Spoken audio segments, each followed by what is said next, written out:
The Presidential Committee on Tax Reform has beckoned on all the 36 states of the Federation to also work with data in order to achieve a smoother economic growth within a shortest period of time.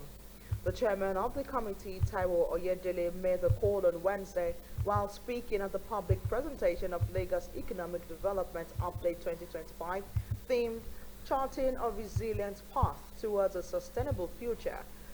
Oyedele, while speaking on bridging the revenue gap innovative pathway to enhance mobilization, noted that Lagos has begun development of a new course with the unveiling of prospectus on its activities towards making the state a mega city.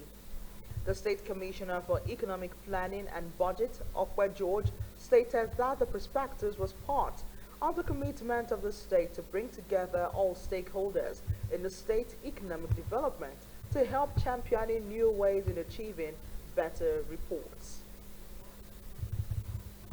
The team is on point, is spot on. When you talk about sustainability, when you talk about growth, there's nothing more important than that because it's all encompassing.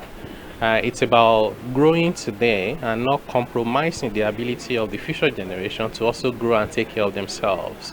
So whether it's in the way that we regulate businesses, whether it's the way that we impose and collect taxes, whether it's the way that we manage our environment, all of that together must be mindful that we inherited this and we have an obligation to make it better than what we found for the future generation. That's where sustainability comes in. So it's an inclusive development agenda. It's a growth that is sustainable agenda. It's also about the people, ultimately, the quality of life, livelihood, and well-being. Lagos has the potential to develop its infrastructure faster, to improve the quality of those infrastructure, and to improve the lives, well-being, and livelihood of its people. And part of being able to do that requires that you have data for planning. If you don't have credible data for planning, you're just throwing stuff in the dark and hoping to find one or two things. It never works.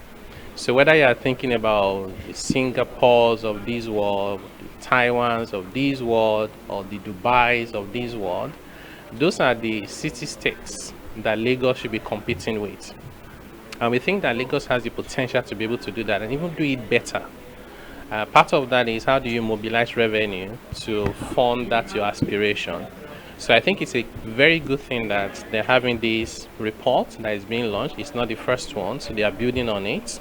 And I know that we have the bold leadership to make those important decisions that are necessary for the future of Lagos and by extension the future of Nigeria.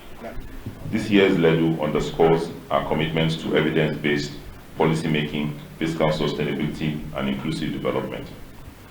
This report attempts to provide critical insights into macroeconomic trends, sectoral performances, and emerging challenges, aligning with Mr. Governor's budget of sustainability, which prioritizes our economic diversification, social inclusion, and infrastructural advancement.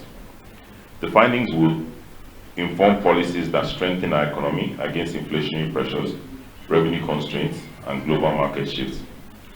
Today's discussions are indeed an opportunity for all of us to harness our collective expertise from policymakers to industry leaders to drive actionable solutions for a more prosperous Lagos. I've always believed that as a people, we must cultivate participation from citizens.